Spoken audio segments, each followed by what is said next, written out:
Welcome back viewers. तो कैसे हैं आप दोस्तों? मैं आपके लिए लाया हूं एक साई-फाई फ़िल्म एलियन कोवेनेंट की स्टोरी। ये फ़िल्म 2017 में रिलीज़ हुई थी और ये प्रोमीथियस फ़िल्म का दूसरा पार्ट है।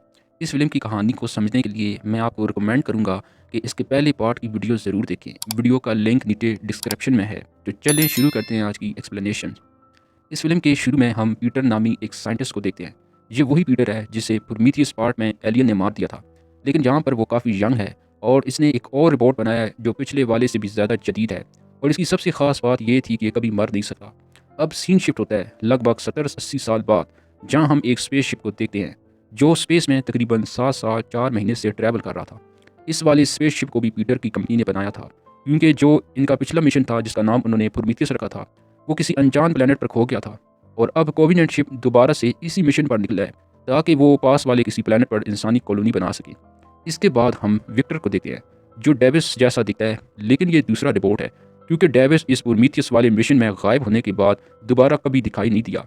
वोल्टर का काम था कि जब तक इनका स्पेसशिप अपनी मंजिल तक नहीं पहुंचता तब तक वो प्लैनेट्स पे होने वाले किसी भी खतरे से बचाए। अपने स्पेसक्राफ्ट को चार्ज करने के लिए वो सोलर पैनल को बाहर निकालता है, लेकिन तभी बहुत सारी सोलर विंड्स इनसे टकराती हैं और इनका स्पेसशिप टूटने लगता है, जिसकी वजह से सारे क्रू मेंबर के क्रायो चैम्बर खराब हो गए थे और इन्हें मजबूरन अपनी नींद से जागना पड़ता है।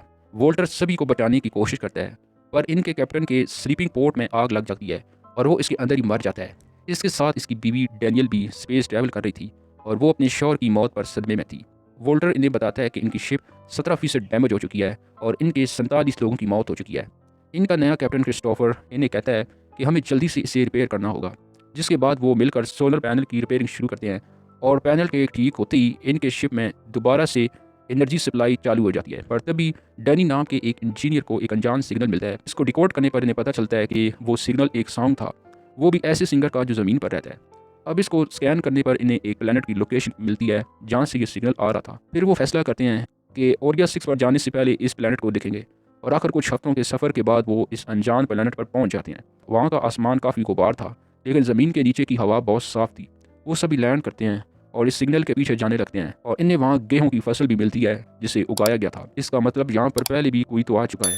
फिर एक लेडी डॉक्टर वहाँ की मिट्टी का सिंबल लेने लगती है और इसके साथ का साइंटिस्ट चलते चलते कुछ अंडों के ऊपर अपना पाँव रख देता है, जिसमें से रेत जैसी चीज़ निकलकर इसके कानों में घुस जाती है। दूसरी तरफ इनकी टीम को एक स्पेसशिप दिखाई देता है, जिसके अंदर जाने पर इन्हें एलिजाबेथ शॉ का आईडी कार्ड और वेलैंड इंडस्ट्री के सूट और वेपन मिलते हैं। दूसरी तरफ वो साइंटिस्ट जिसके कान में वो रेत जैसी कोई चीज़ गई थी, इसकी हालत ख़राब होने लगती है और देखते ही देखते वो खून की उल्टियाँ करने लगता है। तो डॉक्टर इसे शिप में वापस ले जाती है और उसकी बॉडी को चेक करते वक्त तभी इसके पेट को छींटे हुए एक एलियन बाहर निकलता है और वो कैरीन के ऊपर हमला कर देता है। इसकी साथी इसे बचाने के लिए एलियन पर गोलियां चलाती है, पर तभी इसकी गोली शिप के फ्यूल टैंक को लग जाती है, जिसकी वजह से शिप में एक जोरदार ब्लास्ट हो जाता है। लेकिन तभी वहाँ पर इनके एक और साइंटिस्ट के मुंह से एक एलियन बाहर निकल आता है और इसके बाद वो वहाँ पर सभी पर हमला कर देता है। पर तभी वहाँ एक आदमी एक फ्लैश फायर शूट करता है, जिसको देखकर वो सभी एलियन वहाँ से भाग जाते हैं। वो आदमी इन्हें अपने साथ चलने को कहता है, मतलब इस पूरे प्लेनेट पर सिर्फ यही आदमी था और इसकी वजह ये थी कि वहाँ की पूरी नस्ल खत्म हो चुकी थी। अब हमें पता चलता है कि वो आदमी कोई और नहीं बल्कि प्रोमीथियस के मिशन वाला डेविड ही है। वो इन्हें बताता है कि 10 साल पहले वो और एलिजाबेथ इस प्लेनेट पर आए थे, तो इनके पास बेहद खतरनाक एक वायरस था और इनका शिप क्रैश होने की वजह से वो पूरे प्लेनेट पर फैल गया और पेड़ पौधों को छोड़कर इसने सभी जिंदा चीज़ों को ख़त्म कर दिया। इसके बाद वो सभी कोवेनेंट शिप से कांटेक्ट करने की कोशिश करते हैं, लेकिन मौसम ख़राब होने की वजह से इनसे कांटेक्ट नहीं हो पाता। डेविड पिछले 10 सालों से अकेले वहाँ पर इंतजार कर रहा था। वोल्टर इसके पास आता है ताकि इसे जानकारी निकाल सके। डेविड इसे बांसुरी बजाना सिखाता है और वो इंसानी सोच को लेकर आपस में बहस करते हैं। इसके बाद हम रोजेंटल को देखते हैं जो अपने जख्म के ऊपर दवाई लगा रही थी, लेकिन एक एलियन इस पर हमला करके इसको मार कर खा जाता है।